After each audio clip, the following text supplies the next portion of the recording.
Tune in to UFO Undercover, Wednesdays at 8 p.m. Eastern, with your host, Joe Montaldo, right here on the Paranormal Radio Network.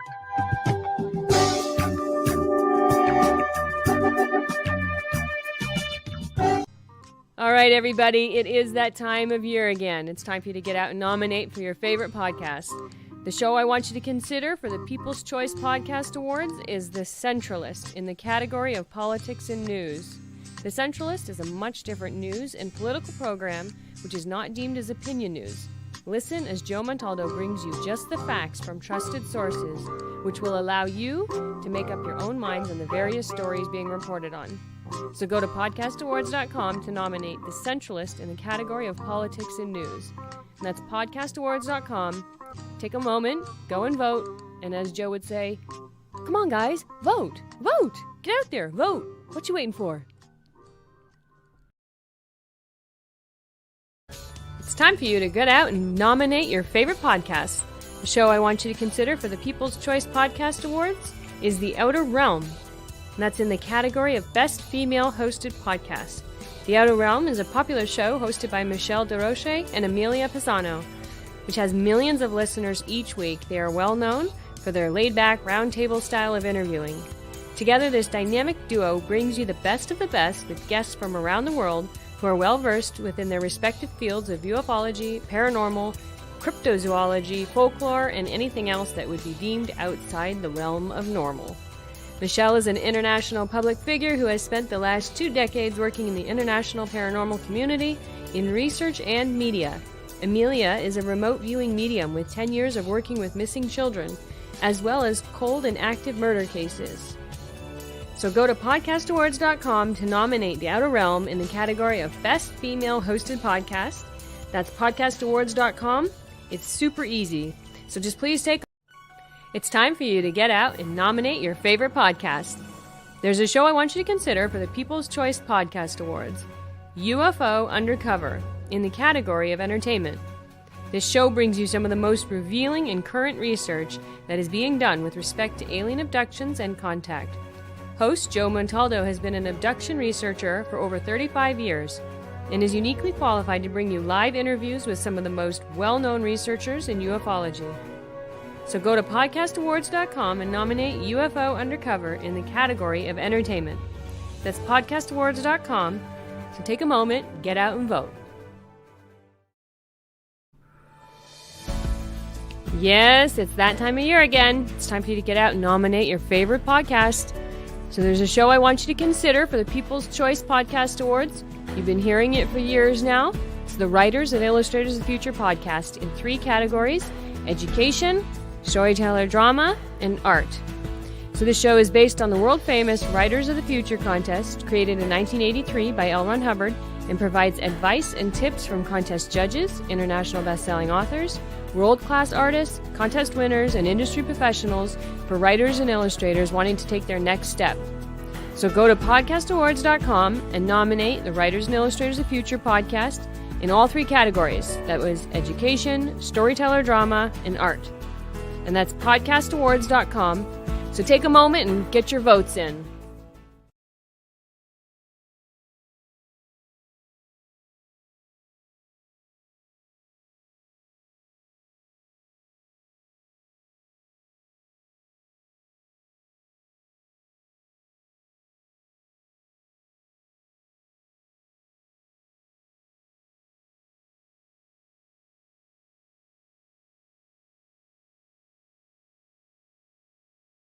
I had enough. Well, you drove out there into the middle of nowhere and had some sort of loud verbal display challenging ET in general out in the middle of nowhere? That's what I was doing. I actually had a pistol in my hand at the time. I was really ticked off. When I was having this fit, I was waving the gun in the air, okay, and I had this fit. And at this moment, I said, okay.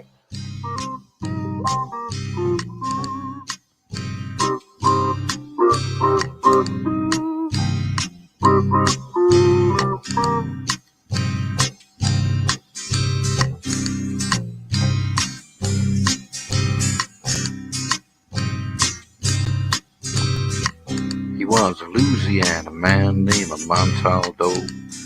Folks around called him Six Gun Joe. Works with ICAR, don't you know? Investigating UFOs. Out for a drive with a gal one night, they stopped to check out the reporting site. When an alien lit right there on the ground, commenced to throwing his weight around. Now, old Six Gun didn't take too kindly to that kind of thing, especially without Vaseline or anything like that, Seriously. Well, Six Gun looked that critter right in the eye and said, "Any last wish before you die?" Yo, reached for his gun, quick as a twitch, and said, "Fill your claw, you son of a bitch." Now a legend spread across the land about this pistol-waving man. But if you're from space or from Earth below, you don't give no lip to Six Gun Joe.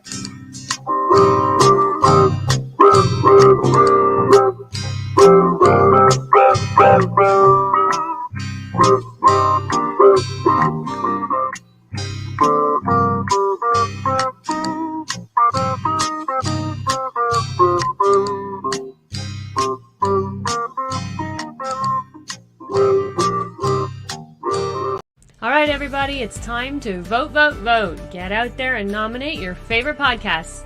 The People's Choice Podcast Awards voting is up on the 31st of July, so go to podcastawards.com to nominate the following shows. Writers and Illustrators of the Future podcast in the categories of education and also storyteller drama. The Centralist in the category of politics and news. That's with show host Joe Montaldo. Science and Beyond in the category of science and medicine, also with show host Joe Montaldo.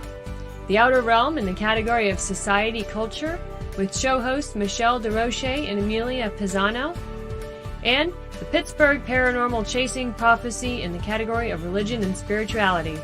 There's another category that opened up for us recently, the People's Choice, so please select for this category as well. Go to podcastawards.com to vote for these 5 shows and any others you enjoy listening to. That's podcastawards.com. And remember, voting ends July 31st, so go ahead and get your votes in.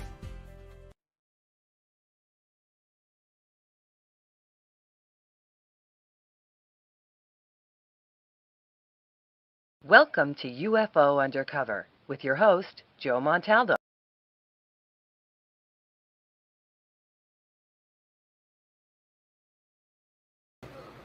Felt like it took forever to get here, man. Like all these promos, all this stuff, podcast awards. Get your ass out there and vote, vote, vote, vote, vote. As my good friend Emily Goodwin just said, get your ass out there and vote. Amelia, that goes for you too. Get your ass out there and vote. Michelle, get your ass out there and vote. Y'all need to get out there and vote like 5 times each. Look, people, unless y'all want me to be cranky all next year, you better get out there and vote. Oh, yeah. Larry Elmore was supposed to be our guest, and I'm not sure what happened to him. Larry's a great guy. We had a great time at Writers of the Illustrators of the Future. I know I got a couple emails the other day when I'm getting back to ufology. I'm actually doing ufology. We'll talk a little bit about that tonight since we don't have a guest. But this is something I've been doing. I want to give these guys, okay, usually I bring them on Science and Beyond or on the Centrals, and their audience isn't as big as this show's audiences. This show's almost 25 years old. Average audience is anywhere from 2.5 million to 4 million, depending on what we're talking about. So I wanted to give, especially the winners, a little bit bigger exposure than they would get, first out of the box like that. Now, there's some good ones out there like Desmond. I've seen he's out at Barnes and Nobles today signing books. Desmond Attire, yeah, he's got a great book out. Y'all should check him out. He was also a great interview and a lot of fun to talk to. So give him a dial up and just check him out and see who he is. These are the illustrators of the future, but more importantly, these guys are what's going to give us the new games in the future, the new movies in the near future, the new Avatar in the future. These are the kind of things that they're going to produce for us, and all these writers are going to be the ones writing these stories. And I'm just pleased to meet them. I've got 3 years under my belt now with the writers, so I have met 36 writers and 36 illustrators. More than half of them, about 2/3 of them now, are in serious careers, which is quite impressive. The Writers of the Future actually is a good get you in the door when you're a winner, especially if you're a grand prize winner. I mean, A lot of people turn in stuff for to get into writers and illustrators of the future, and they can only take 12 and 12. Well, plus a couple honorable mentions. I think it's one. Sorry, guys, coffee. I've been running like a madman all day. I think it's only one or two, but go over there and check it out. Become part of it.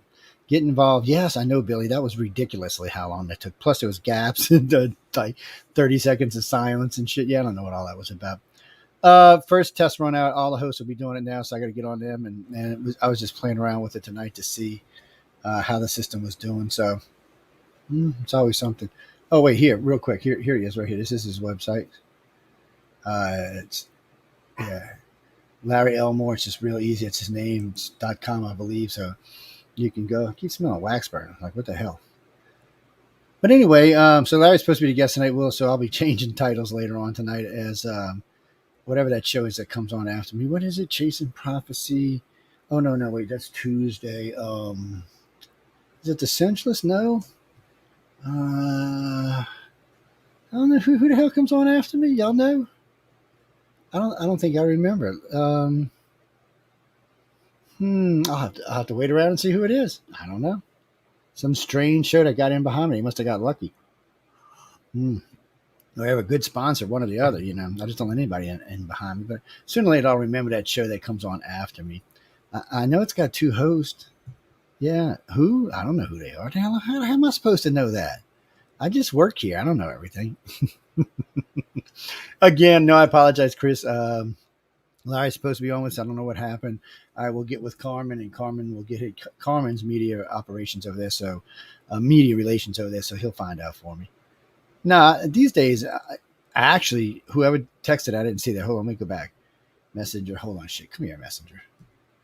I am actually looking for someone to do guest acquisitions for the show because I'm too busy. Oh no, I'm way too busy. Right now, it's stupidly busy, and this is an early show on Wednesday, so I got to be home for 6. And I'm usually in New Orleans on Wednesday. It means I got to drive through all the traffic to get back here. It's crazy, but anyway, getting to some more fun topics and not just insane topics. A lot of stuff been going on. We've been getting a lot more research into blood type study. I just did Coast to Coast a couple of weeks ago. We had a decent turnout from Coast. Coast is a weird beast. Sometimes I get much larger turnouts than others. This was like in medium the road. George is always a pleasure to talk to as usual. Who will I be going? Probably. When I had talked with the lady over here, I'm not going to mention her name, but if you've been a guest on, you know who she is. If not, don't worry about it. But anyway, I told him when I'm getting ready to release the human, reptilian, and gray reports. And so we're going to put these out pretty soon, probably within a month or two. So once they go out, I'll call Coast and go on. I am working on a book called Incident at Gulf Breeze, but I don't know, guys. While I was in LA, I managed to get 12,000 words out. But since I've been home, I think I got one. Yeah, it's tough. It's tough. My life stays busy here. I got to work for a living, and then there's always something going on, some BS.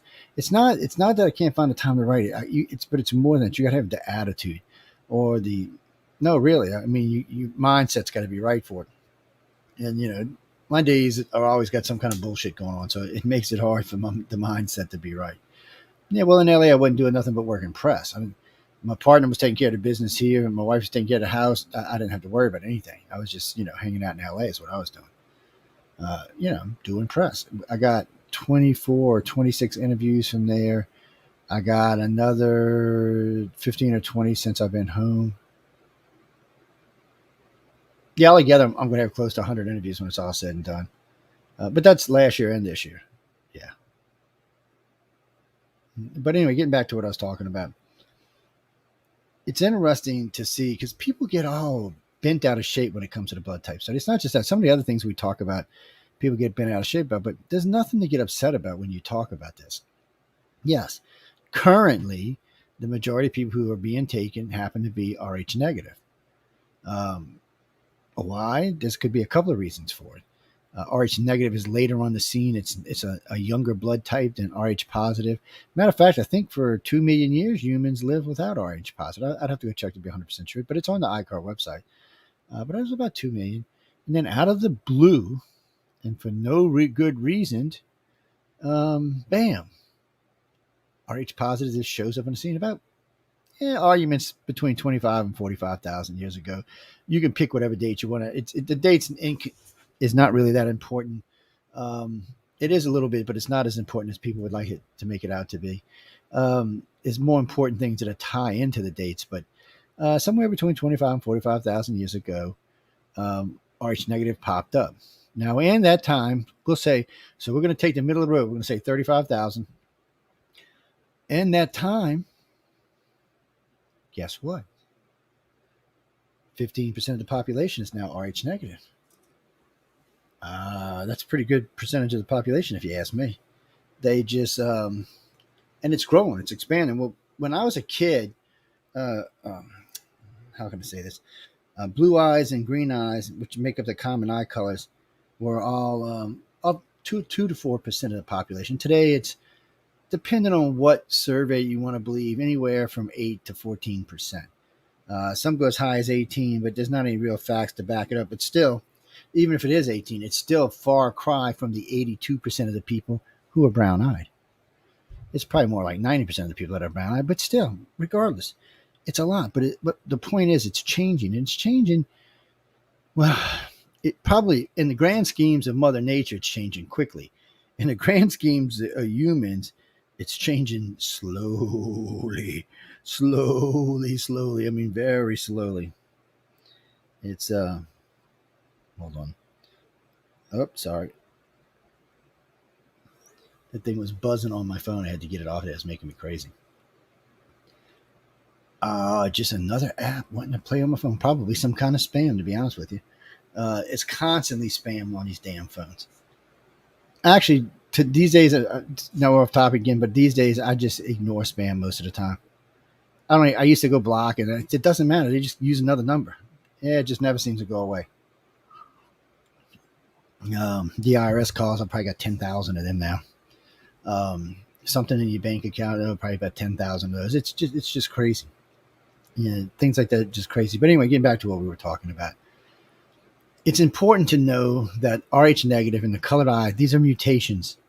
This is what these are. These are mutations. Colored eyes and Rh negative are mutations in our blood and our body. That's what they are. It's a mutation. So, knowing their mutations, you would think there was maybe some type of something canceling it out or some way to slow it down, but it's not. It's growing. So I would imagine in another 20,000 years, Rh negative will be about 30% of the population, maybe higher. So somewhere in the next 50 to 100,000 years, it's going to either be 50% or more. It is possible that Rh negative could eventually breed out Rh positive. It's possible. I mean, think about it. It was 0, and now it's 15% in 35,000 years. So now it's going to take us half as long because there's more people. It'll take half as long to get to the next 35,000. I mean, yeah. Well, you know what I mean. So instead of being 35,000 to get to 15%, it'll be roughly about 17,000 more years, and we'll be at 30%. And then you can cut that again in half again. So in about 9,000, actually in about 8,500 years, we'll be at almost 50%. So if you add those together, you're roughly looking at about 60,000 years, give or take a couple of years. And Rh negative is now 50% of the blood's population. Wow, why? What is it that makes it different? Why is it like this? It seems to be aggressive in the way it seems to be spreading around the planet. There are places like South America and Central America are 98%. Oh, now that may have changed a little bit in the last time I read the report, but it's only been about 10 years since I read it, so I doubt it's changed much. 98%. That's insane. Why is it like that? Because the rest of the world's not like that. Like if you look at the continental United States, it's 35% this, 18% that, 9% this, 7% this, 2% this, 37% this. Yeah, well, AB positive and O positive are the two largest blood types. They're like 36 and 38 or something, or 36 and 37% of the population. So those two, Rh, that's positives. Who sent me that? Hey, where are you from? Blue Haven, Connecticut? Is that what? Oh, okay. I'm sorry. I was just confused. When you said it, the name sounded familiar. Um, it is possible that it could slow down. I don't know why it would. It just seems to be booming now. In the old days, we used to have special shots for it, and you had to have a blood test to make sure that your baby wasn't stillborn. And then they invented the anti-denogen D gene, I think is what it's called, from a guy in Australia that got the way to get it. Yeah, some gene he had allows you now if you're Rh positive, Rh negative, if in other words, if the husband and the mother's one and the husband and mother's the other, and you try to have a baby, it would be stillborn a lot of times, because the antibodies think the Rh negative is invading, so they go after it. But in the end, now that they have the Indian gene, it doesn't matter. And I don't even know if you have to get the shots anymore. I mean, I haven't checked in a while, but somebody told me it seemed like we were mutating to the point where we wouldn't need them anymore, like the body was adjusting because it's a larger percentage of the population now. I don't know. We'd have to go back and check to be 100% sure, but all of this is interesting stuff because what triggered it? So if it was Mother Nature who did this, Mom, what happened? What were you not happy with the Rh positive? Were they not making enough progress? Or were they not diverse enough? I mean, so let's think about the population a million years ago. They were brown-eyed, brown-skinned, brown-haired. Yeah. No, they wasn't blue-eyed, they wasn't green-eyed, they wasn't white, they wasn't black. They were just kind of just, what's funny about this is the prediction of the future man is supposed to be light to medium brown colored skin, the whole entire population. Yeah, in about 5,000 years, they say that's what's going to happen. Don't ask me, ask the scientists. It's Harvard, Cambridge studies, things like that. Just look them up. Yeah, what was it called? But just check in. What will your skin color be in 5,000 years? Sorry, guys, my burglar alarm system went off because I dropped my phone. Sorry about that. It's if y'all want to adopt some loving chihuahua, I'll say I got two. No, just kidding. Can't have my dogs. Anyway, getting back to what we're talking about. So, moving forward, here we have a blood now. Remember, O negative is a universal donor, but it's more important than being a universal donor, which is wow. How can it be more important than that? Because it's the purest form of blood known to man. It's where all of our hematological research come from today, all of it. So, knowing that, you have to think, okay, so did Mother Nature create this so that man could move forward? So we could evolve? It's just like an evolution trigger. Is that what this was? Was Rh negative? No, that doesn't mean, okay, Ronnie, it doesn't mean it's going to wipe out the Rh positive, but just because it might be a trigger. The positive blood may not have been right enough for the kind of research we're going to need for now and in the future. Some of this stuff I don't understand either. I'm not a hematologist. I worked with three of them to do the original ICAR study, and I learned a lot. I learned a lot. Yeah, a lot more stuff about blood than I ever cared to know about. It's very interesting research. How it works, how it functions, why we have clusters of types and here and there and here and there. Because villages, a lot of times, even though they don't say they inbreed, a lot of times they'll have a common ancestry somewhere in the past. Like if it's a village of 100 or 500 or 1,000, they may all share a common ancestor somewhere. Now, they've outbred since then with other people along the lines. But back at that one point, someone, in somebody's coffee back there was putting their cream in their coffee or something. But regardless, that's how it got to be. So you'd have little pockets of like R positive A positive or B positive, B negative, or things like that. Yeah, I'll get to that in a second. It's a strange thing the way this works. So certain types of villages, like if you look at the Indian nations in North America, it's very interesting if you look at their blood types. And you can tell the ones who have had contact with each other and the ones who weren't. Yeah, it's interesting. There's a whole blood research on Native Americans. It's fascinating stuff. Oh yeah, it is. There's also one on Mesoamericans too, which is also fascinating. You should read about it. It just shows the way they migrated, the things they did, how they lived, what kind of contacts they were having, what, peaceful versus non-peaceful contacts, things like that. It's just, yes, it's interesting stuff. I got to tell you, I enjoyed it immensely. I read it and then I got bored of reading, so I got the audio version and plugged it in so I could listen to it in my car. I listen to a lot of stuff in the car because I do a lot of driving. So getting back to the question I was asked a little while ago. Okay, technically, AB negative and AB positive are the rarest forms of blood at 1.5% of the population. They don't really count any weird, strange off-breeds because there's only these. Anything else would just kind of be an offshoot of one of these. But in retrospect, it really isn't because they can take Rh negative. So if they're in a bind and they can't get AB negative, they can take Rh negative. But guess what? Rh negative can only take Rh negative. That's it. And they're only 7% of the world's population. So it's a pretty rare blood to start off with, and they can only take their own. Whereas, so technically, AB negative is 8.5% because they can take Rh negative's blood. Mm-hmm. That's what I meant, Bobby. They can take the blood. So technically, it's about 8.5. Survival, anyway. So for the Rh negative people, it's not. It's just 7%. No one else can take, they can't take anybody else's blood but their own. Why is that? Why isn't that like for all Rh negative? Why isn't AB negative like that, or B or A negative like that? Why is it O negative is like that? What's the difference? You got to wonder. O negative is an interesting blood. There's a lot of things that's involved with it. A friend of mine, Rachel, just texted me. Doofus. Well, no, I mean, a lot of people think that blood can determine personalities. They really do believe that certain blood types can show certain characteristics. Now, there are charts for this. People with Rh negative or A positive on how they act. And there is some basis to truth. I don't want to say the whole thing is true, but there does seem to be. It's kind of like the zodiac. You know, sometimes zodiacs are right on about an individual and sometimes they're not. Well, it seems to be this way with the blood types. Yeah, well. Oh, and then there's the thing if you're like O negative and a Pisces, Aquarius, or Libra, something like that versus or Taurus. It's just weird. It can get itchy squitchy really fast.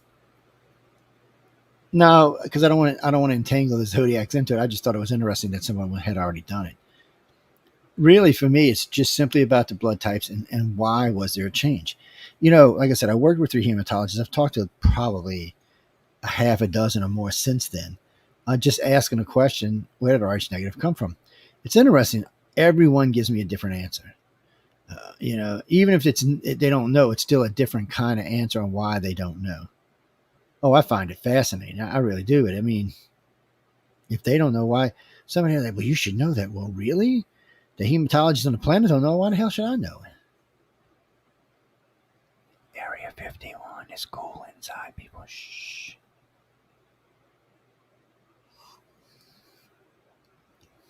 I can't tell you, but it really is.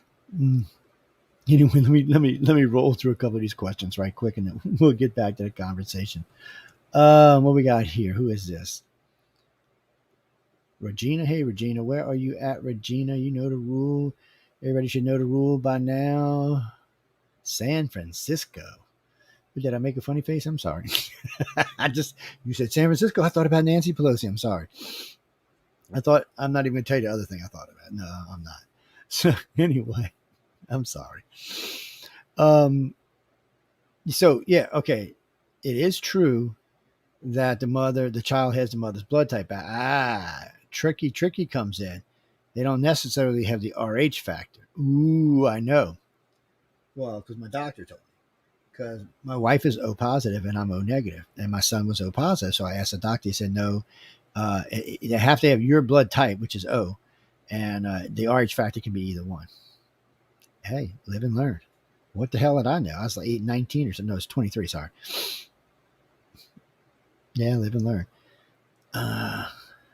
No, actually, my son's an Aquarius. He's born 3 days after me. He's green-eyed, brown-haired, skinny little shit. But yeah, well, I told my wife I wanted a green-eyed boy born on my birthday as close as she could get it. I mean, come on. That was damn good is all I can say. Yeah, that's all I can say. It was crazy. Frankie G, man, I ain't seen you in a while. Where you been hiding? Even somebody told me you got kicked out of one of the Power Talk rooms the other day, huh? For hating on liberals, I think it was. Frankie, what kind of trouble were you in? Anyway, what's your question?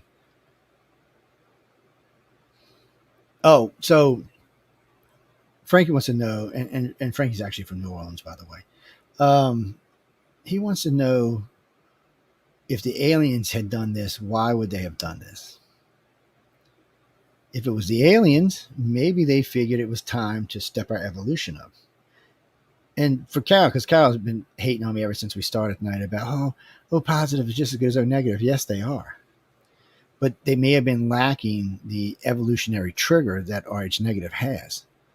So as far as personalities go, or where you live, or how rich you are, anything like that, the two are pretty close together. It's just one may have this trigger that the other one didn't have that could trigger our next phase of evolution.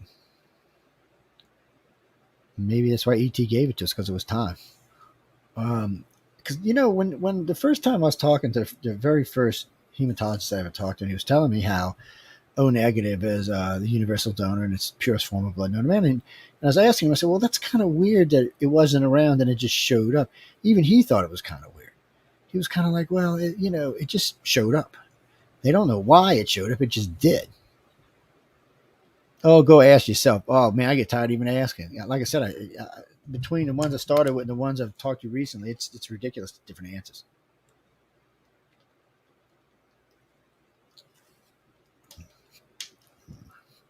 Saffron, how you doing? Yeah, I seen you on my. I seen you left a thing on my Facebook the other day. Yeah, how you been? That's the only thing I miss about Pal Talk, because at least I could hear y'all in voice. Text is a pain in the ass. I was out in LA. Yeah, I was in April. I was out there with Writers of the Future. I was working press for Writers of the Future. I thought you were in Portland. Really? Well, that's cool. Still with the crazy guy, Mr. Maniac himself. I just thought about it because I was watching Wing Commander last night. Tell him I said hi. Anyway, what's up? You mean genetically, can we change the blood like for our babies? I don't know. I don't know if there's even a reason for it. I mean, the 8 RH factors in the 4 blood types are plenty enough. I mean, that gives us a good place to go for evolution. Well, there are weird, I guess you could call them subcategories for both eyes and bloods, but in this case, these are the ones that are important. These are the ones that are going on. Well, to be frank about this, I don't think in the beginning the majority of people who were being abducted were RH positive. I think they were RH. I don't think they were RH negative. I think they were RH positive. I think it changed over time. The contactees were either accidentally or intentionally put together with RH negative people, and those children, were barren. And think about it. To get to 15% before the shot, you know how many babies had to die? Think about it. How many stillborn babies there were because RH negative and RH positive people got together and had babies. Unless the aliens put them together, then maybe they controlled the birth, so there wasn't a problem. But I mean, to get to 15%, you have to have a lot of damn babies. And it just makes me wonder how many died in the process. I'm hoping ET stepped in and somehow or another changed that whole overall thing so that the babies live. But I know when I was a young man, I remember when I got married, we had to have a blood test. And that was that was 40 years ago, but still. We had to have a blood test. So it's only changed in the last 40 years, probably in the last 30. Well, Linda and I are not the same RH factor. We're different. She's RH positive, I'm RH negative. It's probably why we've always had such a sparky relationship.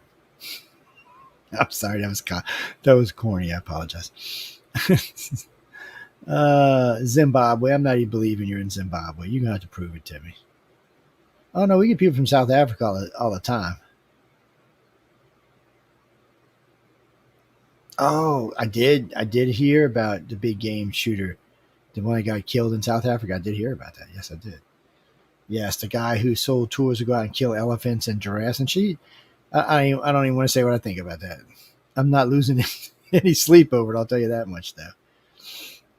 Majestic animals are majestic animals. You shouldn't go around killing them. If you need them to eat or to survive, it's one thing, but just to kill them for the sake of killing them. Mm-hmm.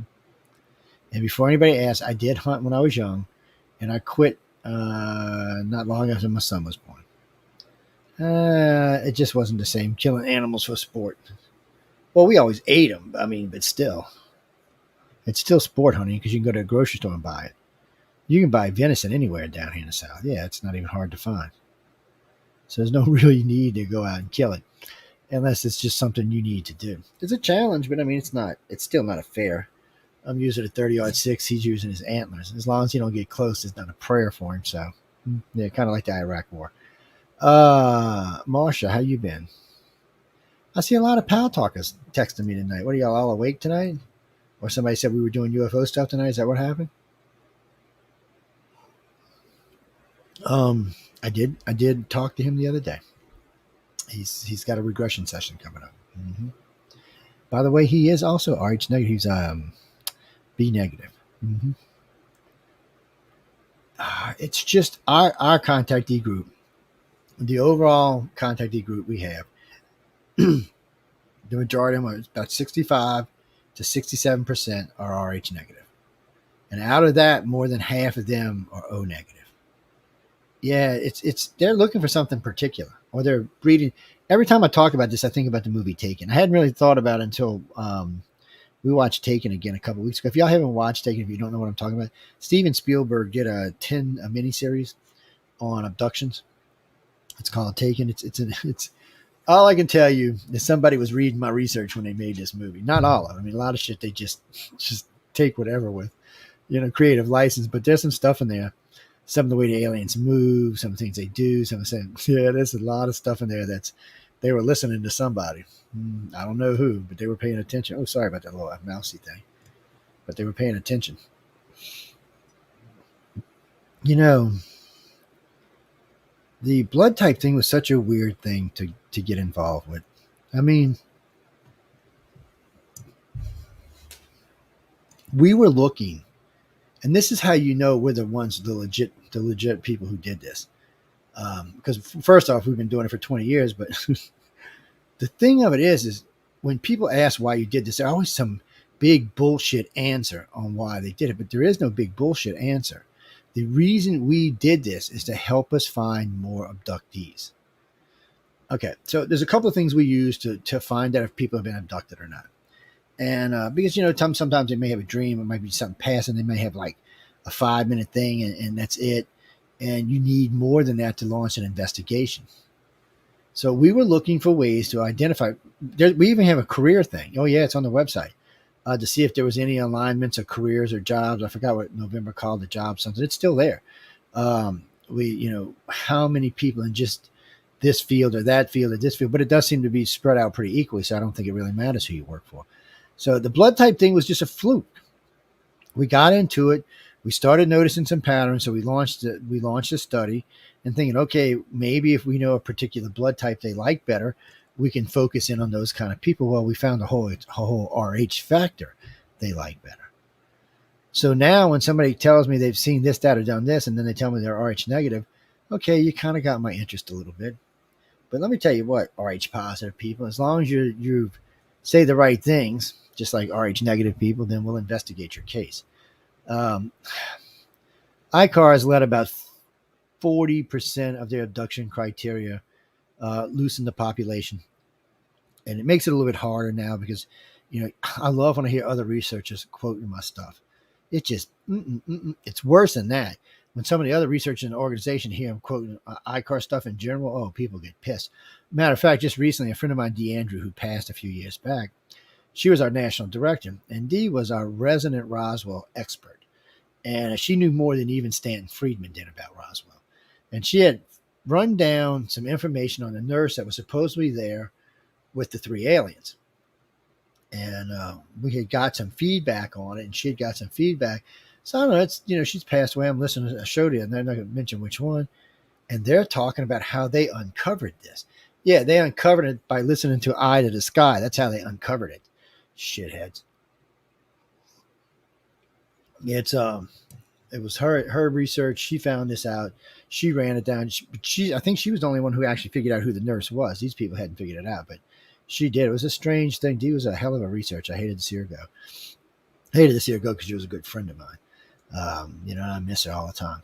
She was tough, fair, honest, and she was put in the position she was to keep an eye on me.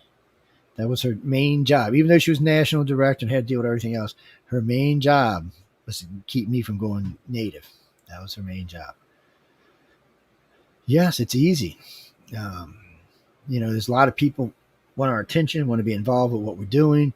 They show a lot of interest in what we're up to. Contactees are looking for people to listen to them, to believe them, to help them out, to make them feel better about themselves. It almost has like a cultish surrounding to it. So there was her and a few other people that are good friends of mine that, because I was a spokesperson, I was the one out in the front. I was the one that was always talking to everybody. I was the one who was fielding the questions. I was the one that was going to have first contact with most of the new members coming in. So we wanted to keep it, only research. And they were good about it. I got to give them credit for that. Well, I've watched too many, and to be honest with you, I never thought I would do it, but still, I watched too many ufologists, and even ones today start believing their own press. And when you believe your own press, you're done for. Oh yeah, look at Uncle Joe. I mean, he believes his press. He's done for. You can't, regardless what press is being put out there, but you can't believe your own press. No, once you start believing your own press, you're screwed. You're screwed, blued, and tattooed. Yes, you are. Do I have an ego? Of course I have an ego. Do you really think I could do as much radio or public speaking as I do if I didn't have an ego? Get out of here. No, it's impossible. Okay, I interview a lot of people who are narcissists. I interview a lot of people who are inverted, exverted. I got people. I got to literally just pull the answer out of it. It's like Dumbledore. He takes the little thing and pulls it. Yeah, same thing. You got to pull the answer out of him. Yeah, it's tough night. It's tough work some night. Yes, it is. But that's why the blood type study was started. It was so we could find more abductees and more contactees. The added benefits that came out of it was just we didn't expect what we were going to find. No, none of us did. And I remember the first meeting we had after the study had ran for almost 7 years. And we'd pull all the data off the iCross site and all the data from all the applications we had, which at the time was, I think, around 36 or 37,000. And then we sat down and we looked at it. And we were just like, like the website, you got to take it with a little grain of salt because you can't click more than once, but we don't know if you're a contactee or not when you do it. Applications are a little bit different. They're much more complicated. They're more time consuming. So most people who are hoaxing shit won't take the time to finish it out. It's involved. Oh yeah, look, I didn't like filling them out, but I went through painstaking with 2 different directors to make sure they were like that. Because a real contactee will fill it out, and actually they won't even get aggravated about it. They'll be like, "Yeah, these are good. Yeah, so I'm glad somebody asked." It's different. Yes, it works real well. We're not stupid. We've been around for a while. Who told you that? There may be a new organization on the rise. There may be. I got a lot of people to talk to first. We'll see. I'm not going to talk about it tonight because there's been a lot of stuff going on, and we may retire one and start another. Well, you mean because we think we've reached the end of the road for research? No, indeed not. Oh, hell no. No, all the research comes with us. It's just, well, because we actually focus on more than what's listed in the title. So, but we'll get around to that. That if it's going to happen, it won't happen for a few months, maybe even a year. So, it just a lot of people to talk to. Actually, it was a suggestion by an extraterrestrial. I know, huh? I know. Do you believe that or not? I know. We'll figure it out because it's true. I know. What can I tell you? They're interested in things like that. Janine, how you doing, boo? Now I got y'all open. Usually, see, when I'm doing shows with other people, I kind of keep the messages off to one side. But right now, y'all are half screen, so I can see what's going on. No, it just pops up. I had to turn the thing off because if not, it goes blink, blink, blink, or blink, blink, like bloop is actually what it does. It's irritating as all hell. Now, that's an interesting question. So, a lot of Hollywood people, or blue or green eyed, or some shade of. Not that they're not brown eyed beauties, but a good half or more are represented with colored eyes, and not just there, in politics as well. And then you'd be surprised at how many, both in Hollywood and in music and in politics, are Rh negative. It's an odd thing for such a small percentage of blood type. Yeah, maybe it is. Maybe they are more aggressive. Maybe the blood type came from the reppies, and maybe that's why we're more aggressive now. We all have a reptilian section in our brain. We know that. Oh, speaking of that, so I've given many lectures about reptilians and reptilian section in our brain and the Sumerians, and it's a great lecture, by the way. But still, people are like, Joe, you're crazy. We ain't got no reptilian section in my brain.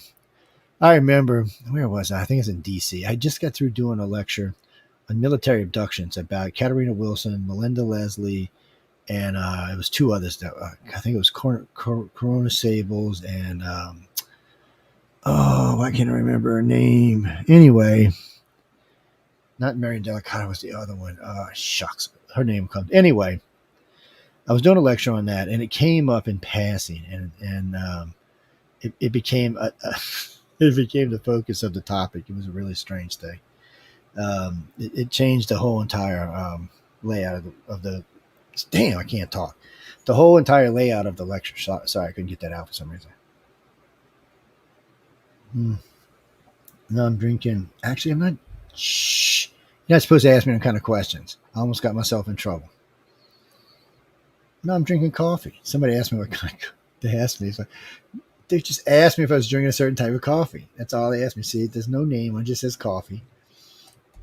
Oh, I got me one of those 1-cup coffee makers. I love that thing. Oh, I love that thing. That thing is great. I've been making all kind of shit in it. Tea, coffee, chocolate. You name it, I've been making it. It's like a kid. I'm a kid with a new toy. What can I say? Well, I mean, you mean about the lectures? No, yeah, because the Sumerians and the reppies, but it's like in the one lecture I was talking about. So I said at the end of the lecture, somebody asked me about it because they'd heard me talk about it somewhere else. And I said, no, yeah, we definitely have a reptilian section in our brain. I said, and according to the reptilians and the human aliens, the interbreeding between the two of them is what gave it to us. And I said, it's what makes us. I said, before that, we were a slave race. After we got it, we were like, we're not a slave race no more, SOBs. No, I'm serious. That's how it's written. That's how it comes out of the play. And there's several Middle Eastern groups that talk about this. The Dogon talk about this. The Egyptians talk about this. The Sumerians talk about this. I'm pretty sure it's in some Muslim lore as well. So anyway, getting back to what we were talking. Well, no, the reptilians were there. That they said they came and found human aliens slaving humans, not quite like us. They looked like us. They just weren't sentient in the way we understand sentient. They didn't ask why they were here. They didn't ask why they had to do anything. They just did it. Like you trained your dog. Yeah, it's no different. Yeah, they were about the sentience of your dog. And then the reptilians interbred with us. And after a few generations, those with the reptilian blood became aggressive. Not in the way they want to go around killing people, just in the way that, why don't you go plow the damn field? Why do I have to do it? Why can't you go out and change the garden? I don't have to do that. Why do I have to make the meat? Why don't you make it? Why do I have to make this flavor? And then it became a question. Humans had woke up and became mostly the species we are today. But if you believe in the reptilians, humans, and greys interacting with our species, then you have to know even that species has changed now. Now we have all three races in our blood, plus whatever we started out with originally. We should surpass them all. Maybe that's why they keep such a good eye on us. It won't be anytime soon, 500 million years maybe, but we'll pass them up. We'll become the more advanced species. We may even one day become light beings. Maybe that's why they're keeping an eye on our asses. Or maybe they're worried we're just going to get in space and start nuking people. Oh, I like that planet. Let's nuke it. Well, nobody lives there. Let's try a couple of nukes on it. And then we find out we just wiped out 2 species or something. That's what I'm saying. There's no telling. There's lots of reasons for them to keep eyes on us. And lots of reasons to help us become part of the galactic community in the future. Well, what Rango? Where do I know Rango wrestler from? I know that Nick somewhere. Oh, I know where I know that from. Yeah, I know who that. Yeah, I know who you are. Mm-hmm. Yeah. So, what was your question before I got all off? And who the hell are you, Mister? I'm from Vegas, man. Don't mess with me. I'm from Vegas. Yeah, I'm the Vegas man. You should just name yourself Vegas man. Get it over with. I'm telling you, it'd be a better name, Vegas man. I don't know who else got it, but give it a try. See what it is. Yeah, you heard. That's interesting. So I can't get into this much, but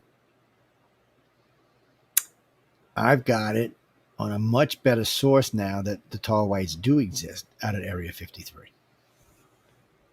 Oh, yeah.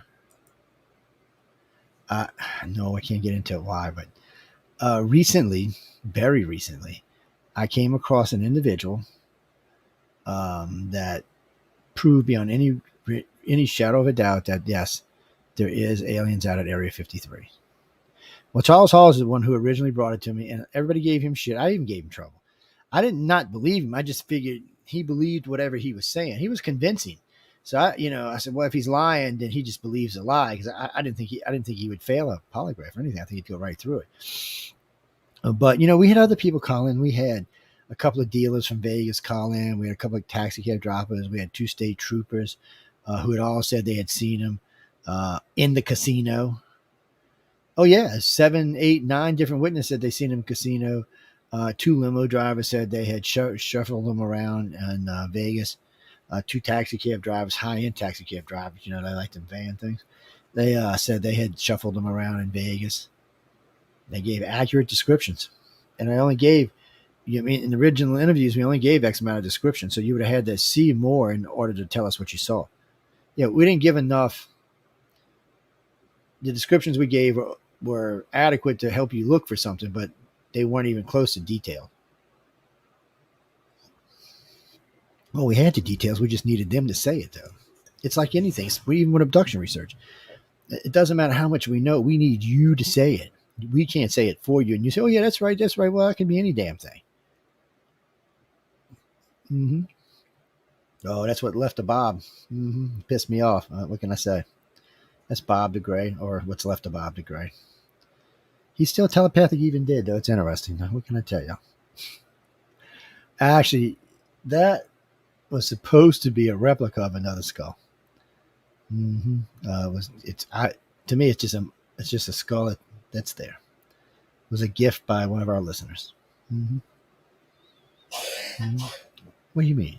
Oh no, I've had all kind of stuff sent in by listeners: laptops, phones, all kind of stuff. Somebody sending me towels this week, brand new from Amazon. Yeah, don't ask me. Maybe they didn't think I had no towels. I don't know. Towels and a camera, a doorbell camera. Have I been bitching I needed a doorbell camera or something lately? Look, I get all kind of weirdness. I get all kind of other stuff besides that, but I'm not going to get into that kind of stuff. But we get some weird stuff sent to us from time to time. Yeah. I've had people send me pizzas. Oh, yeah, right in the middle of shows, people send me pizzas. They think it's funny how to get them and go get the pizza. Then I come back, who sent me the damn pizza? I know. Over the years, we've had a lot of different weird stuff like that. You mean who I think is the most powerful alien? The Greys by far. I think the Greys would stomp the reptilians and humans put together. I think they'd stomp them. I think they could even bring the humans in and they'd still stomp them. And the sad part is, I don't even think they'd need more than 1 or 2 ships to stomp them. Greys are. First off, their technology is organic. They grow their spaceships. And they grow them in such a fashion that they're sentient. And the spaceship itself can produce its own fuel and food for the Greys. It produces a plasma that could be, it's a plasma. So, and the ship does it the same way the Greys do. The Greys do like an osmosis almost. They can absorb the food through their skin. And that's why Greys are tricky to get the colors on, because right after they feed, they look like a particularly colored blue. They're rarely ever seen as gray. And the only time you might even confuse them as gray is when they haven't eaten in a while, so because they're kind of translucent looking. I know. But that's all it used to be classified abduction stuff. Yeah, but now it's not, because we want people, if they've seen that sort of thing, to contact us. Well, we have other criteria now.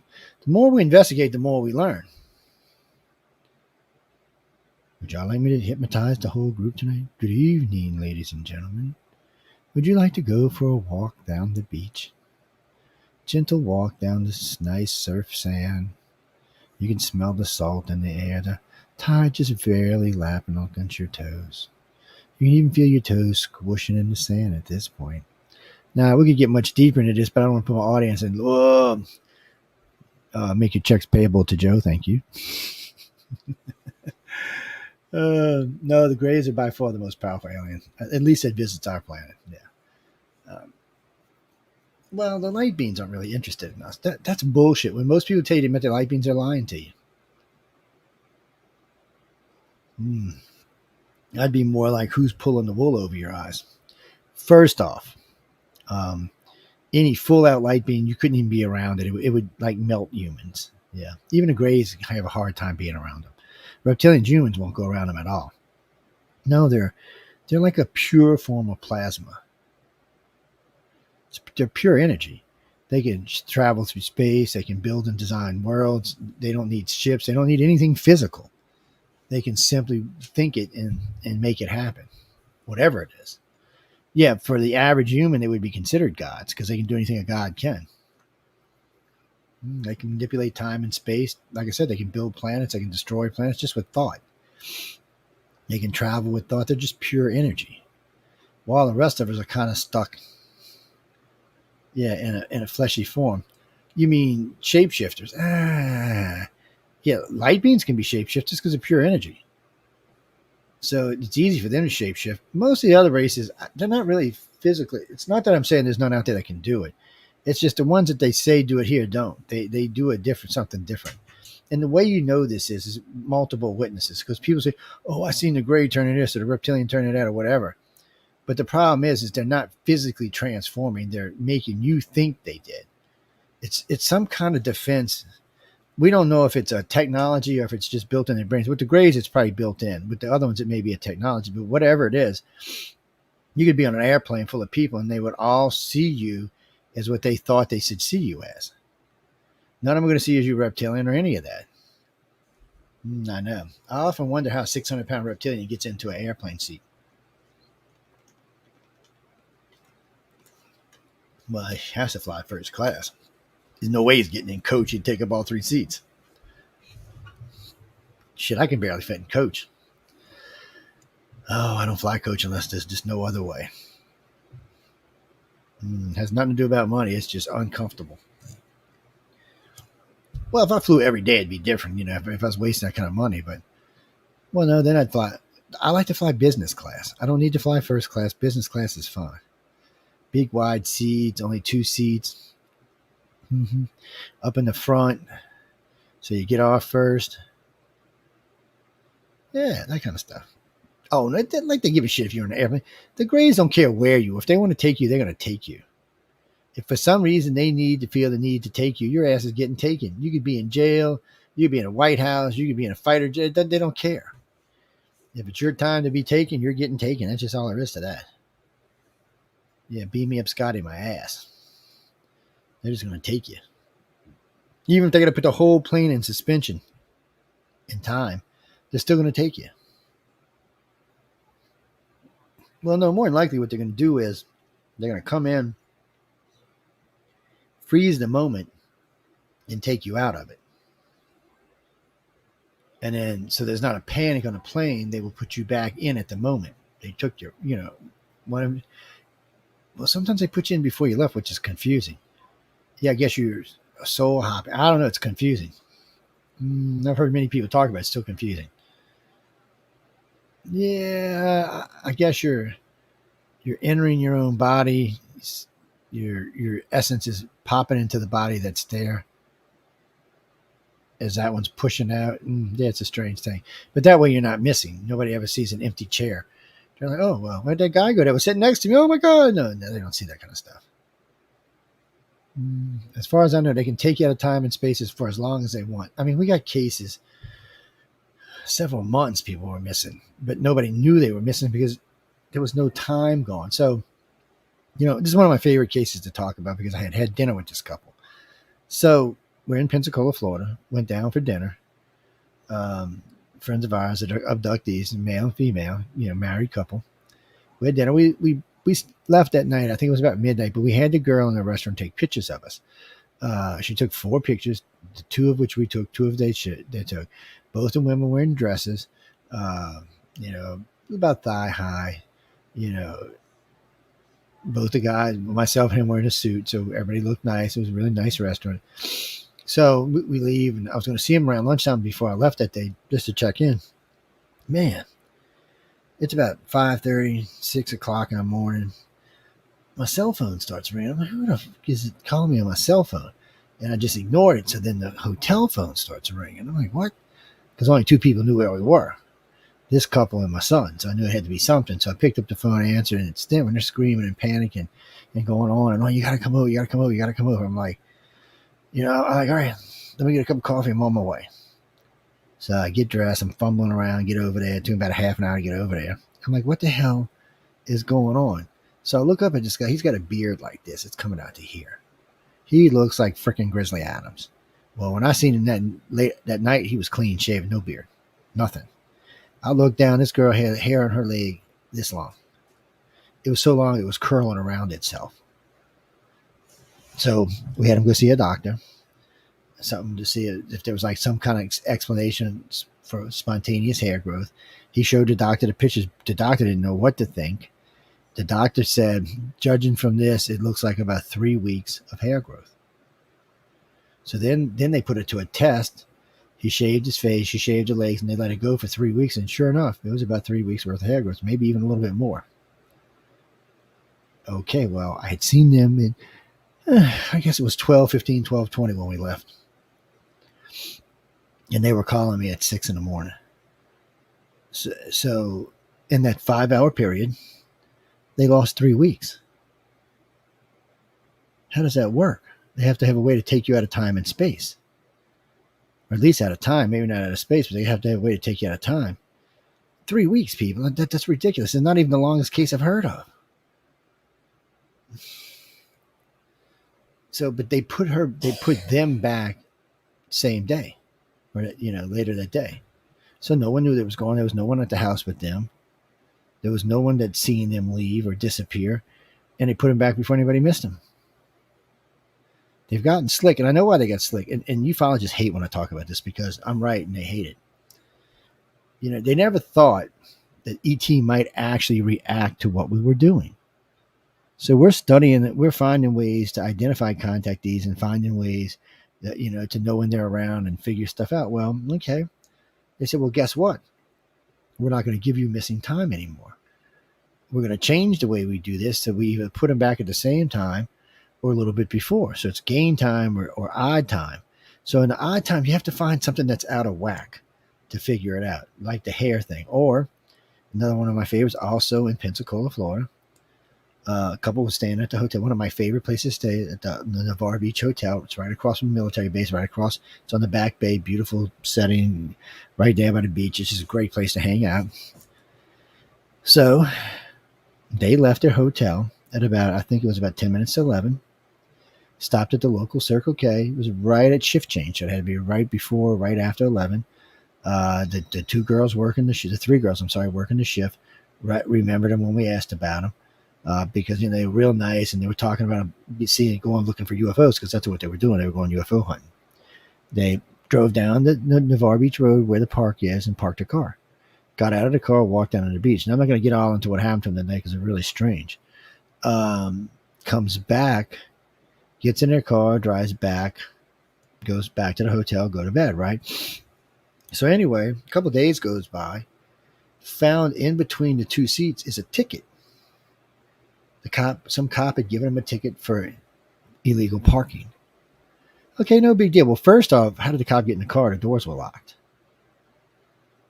He even went back to make sure the doors were locked because he had money and a gun in the car, which was still there, by the way. Strange, but So anyway, there's a ticket. So they call a cop because the ticket said 10 minutes after 10. So they call a cop and said, what's going on here? Because Pensacola time is still Central Time, like where they live. It's still Central Time. So they're like, we weren't even on the beach at 10 minutes to 10. Oh, yes, sir. I seen your car there at 10 minutes to 10. I said, no, we're not. We were at the hotel at 10 minutes to 10. And sure enough, if you go look at the hotel video, the car was there at 10 minutes to 10. Also, though, on the cop's cam on his car, it was at the beach at 10 minutes to 10. The girl that runs what do they call them? I can't think of their names now, but the ones who do the dispatchers also concurred. It was 10 minutes to 10 when they called it in. That's what time they got it on their phone, at 10 minutes to 10. He's got it both on his cell phone and his car cam at 10 minutes to 10. He said nobody's changed the time, so there's nothing wrong with the time, and there wasn't. So we looked at the film, but the car was there at 10 minutes to 10. We watched the car leave at 10 minutes to 11 and drives down to the Circle K. We seen it leave the parking lot. We checked the Circle K girls. It was 10 minutes to 11. I mean, it was 11. And then they went down the beach. So they were on the beach at about 10 after 11, not 10 after 10. But see, that's the thing. They were in the car at 10 minutes after 11. So it couldn't even have been an accident. They hadn't got to the beach yet. In other words, the cop couldn't have came up and wrote it for the wrong time because they weren't even there. And to get from where they were to where they were going takes about 5 or 10 minutes of trudging through the sand. So nobody came up while they were doing that because they would have seen them. So how did this happen? How in the hell do we have a car being in two places at the same time? At the hotel and at the beach. It was there at 10 minutes to 10. Or 10 minutes after 10. I'm sorry, I keep saying 10 minutes. So it was 10 minutes after 10. It was there just like it was there at 10 minutes after 11. But at the hotel, it was at the hotel at 10 after. It was at the hotel at 10 till. It was at the hotel until they left at 10 till 11. You figure it out. And the funny part about it is, I shouldn't say the funny part, but the weird part about it is the girls at the Circle K remember the cop coming in the store at about 9:50, and I don't even say this because it's classy, getting coffee and have Krispy Kreme donuts there, and got some donuts. I was thinking, son of a bitch, man, ain't nobody gonna believe this. But he talked to the girls for a few minutes, and then he headed down the street that goes to the park at Navarre Beach against Eglin Air Force Base, because the park's right up against Eglin Air Force Base.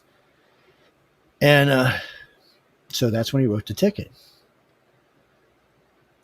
But that's impossible because the car was still at the hotel. You figure out and tell me what happened. I know what it is because I regressed him and found out.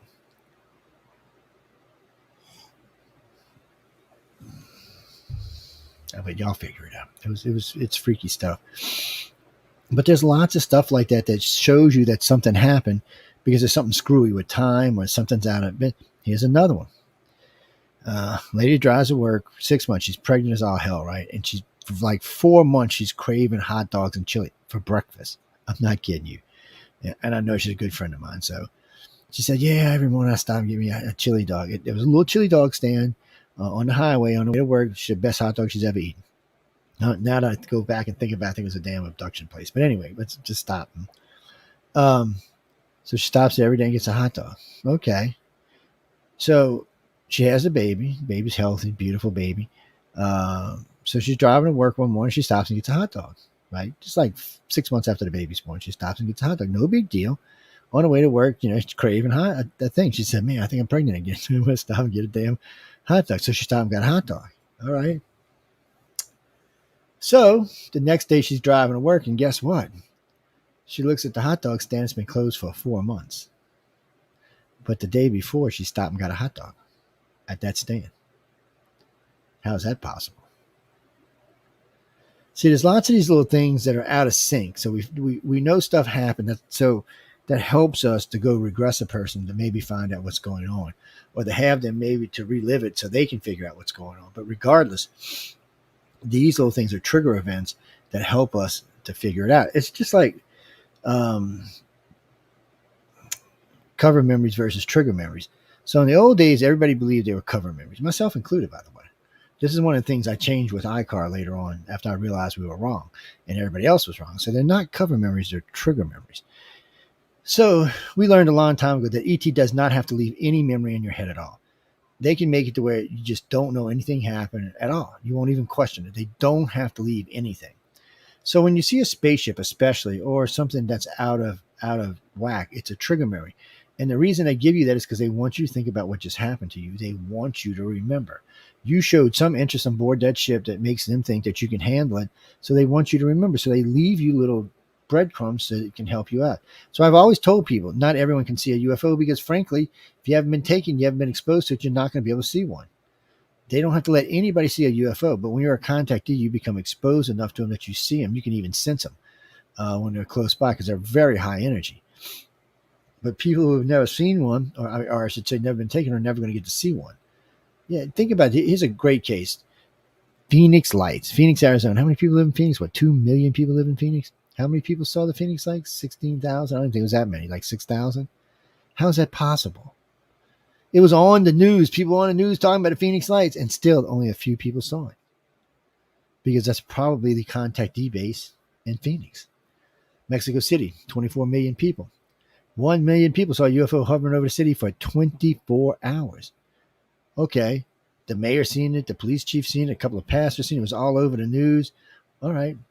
Why did the other 23 million people not see it? Anybody got any answers to that? Because you're not a contactee. You're not exposed to it. You're not going to see it. That's what I told people all the time. They don't have to let you see anything unless they want to. They don't mistakenly let you see a UFO flying across the sky. If you see a UFO flying off the sky, more than likely, you just got your ass dropped off. Or they're coming to pick you up, one or the other. But it's usually nothing. No. They don't just randomly let you. Yeah, it doesn't matter for the military. Military is the same way.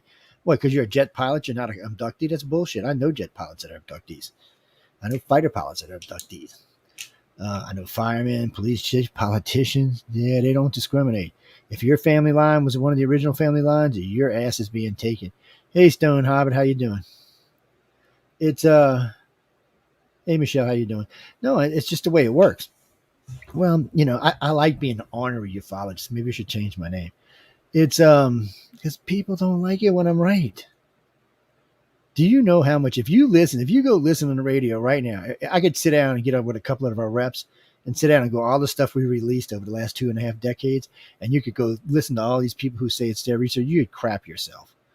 No, Joe don't care. No, that's bullshit. I do care.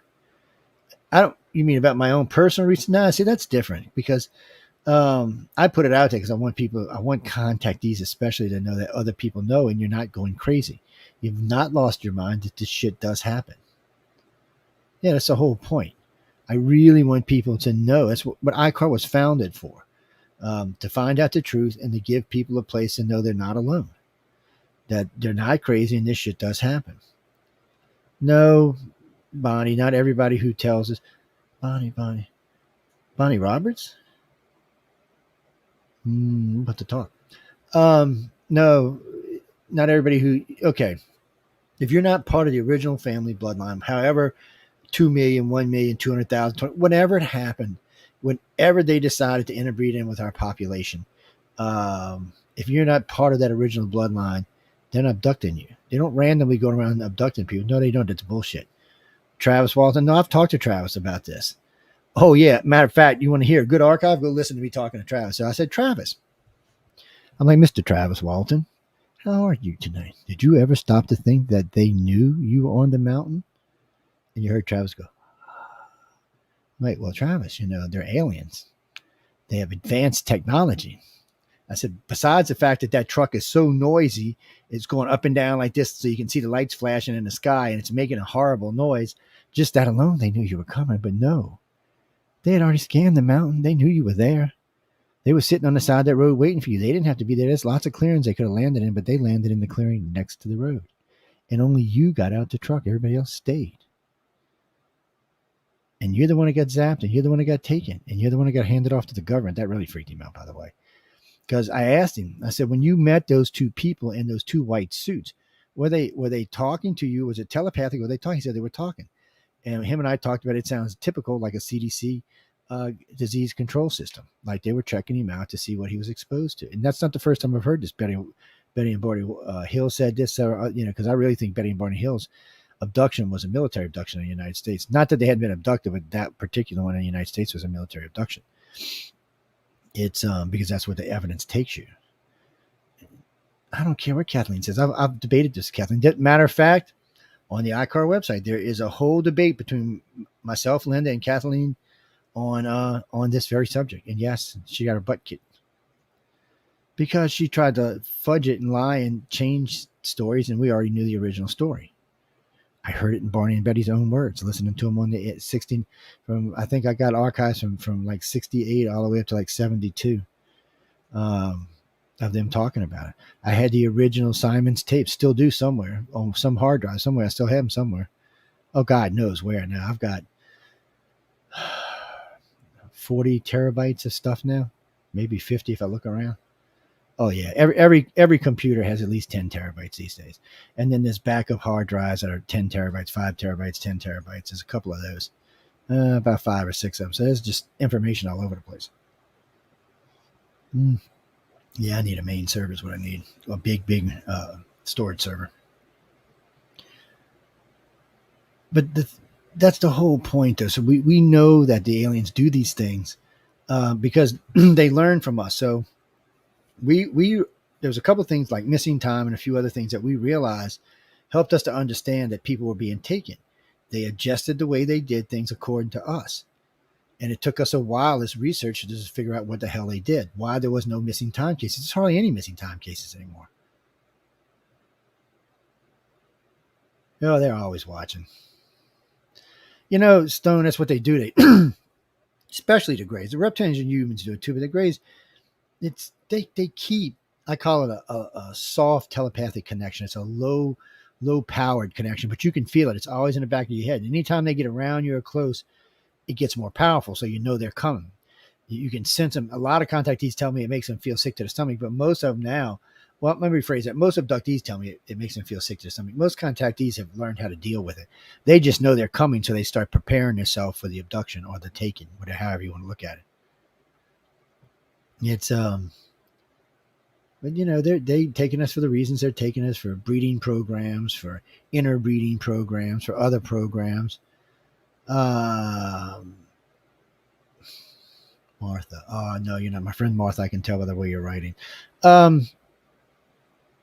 that you mean no. Okay, you've heard me talk about Rachel Eyes before. Okay. No, they don't just let hybrids on the planet because hybrids are dangerous. They don't know what a hybrid's going to do, especially when raised by a human, or as the Fringy say, a human. They're not going to let you just go around with some hybrid. You don't know what kind of abilities they're going to develop, what kind of stuff's going to go on. They may have telekinesis. They may have all kind of energy and powers that has no business being on this planet because they don't know how to deal with it. In the case of Rachel Eyes, it was okay. She was a hybrid. She was a hybrid that the government was aware of, and she was going to college. It was like an experiment for both the humans and the aliens. She looked pretty human, but she kind of, you could tell there was something different about her. She didn't eat regular food. She had to have a special kind of food made for her. There was always security around her, watching her, seeing what's up. They didn't interfere with her life, but they kept a really good eye on her. But eventually, her abilities developed to the point where it was die or leave, and take your choice on what actually happened. It's a great book. It's called Rachel Eyes. Yeah, you can look at it. I'm pretty sure it's still available for publishing. I'm pretty sure that the ladies who wrote it have passed now. They were pretty old. Helen, I can't think of her name right now, but Helen Littrell, and I can't think of the other lady's name, but the book's called Rachel Eyes. Check it out. That's all I can tell you. Oh man, I got all kind of good information. Well, no, because, all right, what you're saying is why do you take this person or that person or this person? It's not based like that. So say your mom is Jane Doe, and Jane Doe got taken by the aliens 50,000 years ago and impregnated. And those children coming forward are direct descendants of that lineage. So that's the ones the aliens watch because they have a little alien blood in them. And those are the ones coming forward. Those are the ones who are telepathic or empathic and stuff like that. So they're watching those abilities, and they try to put certain families together. And we've seen this more than once in the ships to try to increase those abilities. But I'll tell you this, and anybody who ever wants to put up any money about this, people tell me all the time, well, everybody's telepathic or late. No, that's bullshit. And I will bet you any amount of money you want to bet anytime you want. I will take you to any mall in the country and prove you wrong in less than 5 minutes. It's an easy thing, people. Get 2 cards. Don't even make it complicated. Get a red and blue, green, whatever. It doesn't matter. 2 dice, 2 numbers. It doesn't really matter. Get 2 things. Cards work the best, especially color cards. Get a red and a blue, whatever. So you get these 2 cards. You look at them left and right, and you put them down, and then you ask them which card is red, which card is blue. If they're an empath or a telepath, they'll know it because they don't have to look at the cards. They'll just look into your brain. You know what it is. Then they got it. Every time. They'll be right almost every time. If they only get less than 50-50, and by the way, it's kind of strange. A lot of people like flipping the coins or doing this get less than 50-50. They're not. No, and they never will have an ability. It's not in their family line. It's not something that's being, no, it's just not. That's got to be bred into you. And maybe in the future, their family line might breed in with another of the contactee family lines, but not until that happens. And remember, Greys, reptilian, human, contactee. So in the beginning, we had the Greys and the reptilians doing this because of whatever the bullshit we talked about earlier in the show was going on. So later on, the Greys came in and got in to make sure no wars got started. So now you got 3 different races abducting our people and screwing around with our DNA, with the contactees' DNAs that they originally screwed around with. So now, Joe the Grey marries Mary the reptilian, who has a baby, who marries a human alien, who has another baby, who marries back into a Grey, who has a baby that marries into a reptilian. So this shit gets really complicated really fast. And now you've got hybrid upon hybrid on top of hybrid on top of hybrid. What are these people becoming? What's going on? We do know from the 2000 census, from 2000 and the 2010 census, that there is a population inside the United States of young people. Actually, it's 2 different generations now because of the way it was tested, that are different and far more advanced than the rest. And it's not because they have advanced IQs or anything like that. Matter of fact, the IQs are usually only 130, 140, which isn't bad, but isn't high either. It's not like a 160, 170, 180. Yes. It's a very strange thing to see. Well, yeah, that's true, Stone, because everybody starts out as an abductee because you don't know what the hell is going on. You don't even know if it's real. You're thinking, oh my God, I'm having these dreams. I'm having these things. I'm seeing stuff in my house. I'm crazy is what I am. Later on, you find out, no, I am being taken. I want to become part of this. So you become a contactee. Hey, Marcus, how you doing, sir? Well, why would you want to live in make-believe? Today is much more fun than make-believe. I mean, really, it's way more fun than it is make-believe. But, laymen get scared of this stuff, which I can understand. I mean, there's lots of proof now. It's not like the old days when you couldn't prove anything. I mean, shit, our own government's out there screaming every day, what the hell's a yap? They know they're here. We know they're here. So it's just a different thing. It's the same thing we did when we went to Africa. It's the same thing we're going to do when we start colonizing other worlds. We're going to set up places and we're going to watch them before we go mess with them. It's the safest way of doing things. It makes total sense to me. It's the same thing we do. When we talk about abductees and contactees, they're doing nothing more than what we do to every damn animal on the planet. When we dart an elephant or a tiger, take it, probe it, do all kind of shit to it, and then take it somewhere and bring it back, it's the same thing. It's just the tiger can't tell you about it because he don't speak English or any other language for that matter other than tiger. So there's no real different thing. But people get scared. I can understand it. You don't want to know that maybe something's coming for you in the night or in the daytime. And by the way, whoever toasted that, no, abductions happen more in the day than they do at night. Yeah, they do. Well, actually, they can happen anytime. I'll tell you why they like afternoons and daytimes and all. They like when you're doing something mundane. In other words, when you do something you do every day, because they do these where they can wrap the memory. So let's say it's a drive, like I drive an hour every day back and forth to work. Perfect time to take me. It's a drive.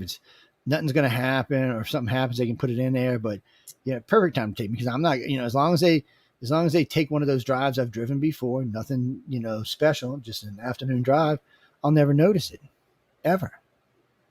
Because they'll just loop the memory, and that's what I'll see. I won't see the contact. I'll just see the looped memory. So it makes it differently. Yeah, for some reason, ET triggers a lot of paranormal. I think I don't even know if it's real paranormal in the fact that They trigger so much energy. It's like poltergeist, right? I know there's lots of poltergeists a lot of times cooked up with alien visitation. I don't know if it's a true poltergeist in the form that it's a demon or something doing. I think it simply just might be the amount of energy. Like let's use a movie. What was it? Close Encounters of the Third Kind. The girl's at her house, the ranch in the middle of the woods, and the little boy's running around. All his toys are going around. That's poltergeist activity. I mean, if you looked at that, if you didn't know there was an alien involved, you would think that's a demon or some kind of ghost or something. That's poltergeist. But with the aliens, I don't know if that's actually what it is. I think the aliens themselves just simply maybe triggering that energy, and that's what the outcome of the energy is. I think. Next, I don't know for sure. I'd like to know for sure, but I don't. I ask them lots of questions. Yes, Area 51. Shh. Yes. Area 51 with Mr. Bigelow. Shh. Top secret. Don't tell anybody. Yes, they'll come get you. Anyway, moving on. Yes, well, I seen it was at Marcus up there. I think they've already left, but that's a person who's scared. Don't want to learn. They're scared. Probably someone who believes in ghosts or demons or fairies or something else, which is probably aliens too. I guarantee you a lot of the little people stories from back in the day turn out to be aliens. I bet you a lot of the crazy stories from back in the day turn out to be aliens. It's like when people ask me where to start in research, I always tell them go way, way, way back in the past, way back, a couple of thousand years. The reason why is there are examples of things flying in the sky from about 3,000 years forward. Okay, nothing's flying in the sky until 200 years ago when whoever invented the hot air balloon. Before that, people, no humans were flying around. So if there was shit flying around in the sky besides birds, then yes, there was some type of alien existence on the planet. And what's funny about this is pre-Christian religions and pre-Christian civilizations talk about extraterrestrials a lot. Beings from other worlds. The Dogon talk about it, the Egyptians talk about it, Sumerians talk about it, the Mayans talk about it, the Toltecs talk about it, the Incans, the Aztecs, even American Indians talk about it. But after Christ, it seems to take a nosedive. Matter of fact, that's not the only thing. If you look in the pre-war cultures, they were all into reptilians until the time of Christ, and then the reptilians became the bad guys all of a sudden. They were everywhere in South America and Middle America and South America and Central America and the Middle East and North America with the Native and Indians. There was a lot of this where the reptilian was the bearer of life, not the evil thing. The human dog-headed or human whatever-headed was the evil thing. So what changed? Why did that change? Oh, I lost a job over that one, Christina. Yeah, I did. I was working for Mickey D's as a GM. Making big money. I don't know if y'all know, but Mickey D's pays their managers big money. We're talking like almost 37 years ago. I was making $200K a year plus bonus. And I got bonuses 4 times a year because I had a good store. A little girl asked me one day at work, and I should have thought about it because the people who owned that chain of McDonald's was very religious and adopted a lot of children and had their own retreats. And I said, well, yeah, it's possible that Jesus could have been an astronaut. Advanced somebody who came to our planet with advanced knowledge and advanced understanding and decided maybe if they tried to start one religion that it would unite the planet and they would be ready to join a galactic culture. It is a possibility. So for me, there's always been 3 possibilities. There has been, of course, that God created us on the planet with Jesus, that panspermia brought us here, or the aliens brought us here. Any one of the 3, take your best guess, but you can't rule out any of them. Even if you're religious, you can't rule out the other 2. It's not like you can't say, oh, well, God made an alien, sent him to earth and gave us life. You can't say God didn't, because who are you to say God can't do something? I love that when people put limitations on. I eat that up. People tell me all the time, I said, are you limiting what the creator can do? Because when people tell me there's no life out in the universe, I said, really? So what you're telling me is the creator can only create life one time, so you're limiting the creator? I said, I bet you there's a big spot in hell for you. And because it's a true statement. How can you limit the creator? It created everything. Everything. So how could it not go visit other worlds? And if there wasn't no other humans, why didn't it just create some more? Especially if it was disappointed in this race. And I would guarantee you we're not even close to the first race it created. Personally, and this is a personal view, I think the universe itself is sentient. I really feel like that something created the universe, and the universe became sentient after a while because it's so massive and so full of so much life. And I think in a way it created the galaxies and in the aliens, different races, to find out, to make it, to figure out what's going on. So it just basically created a bunch of different aliens. So all these little pieces break off, and each one is discovering a fact. Well, the universe, you're part of the universe. When you die, you go, well, all star stuff, we know that.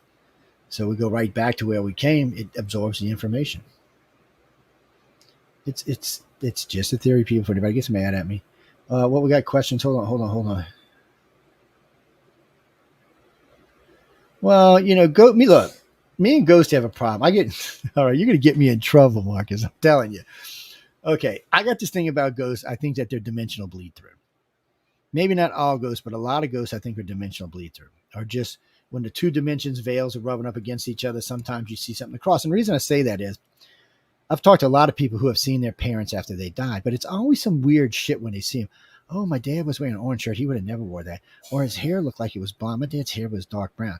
Just weird shit, or his eyes were the wrong color. But it was their dad, and they talked just like their dad or their mom. But the problem was, is the person they were talking to wasn't dead. They were alive. Because you were in such a state of shock, when the veils touched, you just jumped into the body on the other side of the veil. So the person who was talking to you was your dad, just in another dimension. They weren't dead, though. They were alive. That's why I say dimensional bleed through. Oh, don't look, you better hope Michelle DeRoche didn't hear that. I'll never hear the end of that. I'm telling you. People hate when I talk about dimension because it's a hard theory to argue with. It just is. You can't disprove it. You can't prove it, but you can't disprove it either. So, yes, and it would explain a lot of different ghosts. Oh, yeah, it would. It would explain a lot of different ghosts. I got into this study because, and I got to be honest about this. When I first got into this 40 years ago, I thought everyone who said they seen an alien or ghost was a lunatic. I'm not even going to lie. I thought they all needed professional help. And then I couldn't figure out why people with big careers would just come up to me and start telling me about aliens. I'm like, they don't even know who the hell I am. I met doctors, lawyers, politicians. I met some really big people before I knew this was real, who just out of the blue would tell me they had contact. Because I had no idea that I had been being taken, so I didn't know what the hell was going on. I just thought, what the hell is this stuff? Sorry, I needed some more of in my cup coffee. Well, people make a lot of fantasies about a lot of things. They live in fantasies most of their lives. This person's going to come marry him and save him. They're going to go off and do this. They're going to go off and do that. Problem about abductions are they date back, well, since man could talk or write. So here to help people out. So there's a cave in Europe. It's about 55,000 years old. There are a big, they're just graphs on a cave. So what you first see is a bunch of deer out over a field, and then right above it are three silver triangle shapes. And then as it goes along, you see the three triangle shapes, and then you see what looks to be a beam or something coming down from two of the triangle things. And then all the deer, like 50 or 60 deer, are just laid on the ground. And then in the next picture, they're gone, and it shows him out skinning and cleaning the deer. Okay, nothing's supposed to be flying in the sky 55,000 years ago, but here you've got a pictograph on a wall in a cave. Now, what's interesting about that, flash forward 50,000 years, there's one in Pueblos that dates back about 5,000 years. It's the same picture. The only thing it's different is it's buffalo instead of deer, but it's the same picture. That's evidence that's hard to get away from. And then there's the Dogon. Who knew about Sirius A, B, and C? We didn't even find Sirius B until somebody invented the radio telescope, which was in the 1900s. And they knew about Sirius B way back in 1840s when they were talking about it. Not just that, they knew about the circulatory system of humans. They actually performed surgery on people's skulls. This is a tribe living in Africa in the mountains, an offshoot of the Egyptians. But how did they do this? Better yet, they made their calendar based on 55.5 year. Well, Sirius B's orbit around Sirius A is 54.5 years. They also knew if you could take just a scoop off of the Sirius A, that it would fall straight through our planet. How did they know shit like that? There ain't even no reason for them to know stuff like that. What possible use could advanced knowledge of a star system be to them, unless they knew somebody from that system, which is what they said. But they even knew about Sirius C. Even after people were debunking them about Sirius B, Sirius C all of a sudden was found. And they couldn't debunk them anymore. They were like, shit. How does a African tribe know this? There is no explanation for this other than advanced visitation. It's not there. The Nazcan lines, the Nazcans themselves, the Toltecs, the Mayans, the Aztecs had advanced knowledges far beyond their wisdom. And, just earlier today, I was talking with a friend of mine about how many we had: the Toltecs, the Mayans, the Aztecs, the Incans, the most of the Mesoamericans, the Chinese, the Egyptians, and the people who lived at Angkor Wat all had advanced astronomy. Come on, the Egyptians got the precession of the planet down to 2%. It took us a buttload of equipment to find out that it was 2%. But yet they did it somehow without any computers at all. They actually could track the sky backwards. How the hell were they doing that? There's just things here that you can't answer, like electricity being discovered 2,500 years ago and then disappeared until recent times when Ben Franklin tried to blow itself up. Yeah, now that I actually know how electricity works, Ben Franklin was trying to blow himself up, dumbass. Lucky you didn't get killed. Let's tie a piece of metal onto a kite and see what happens.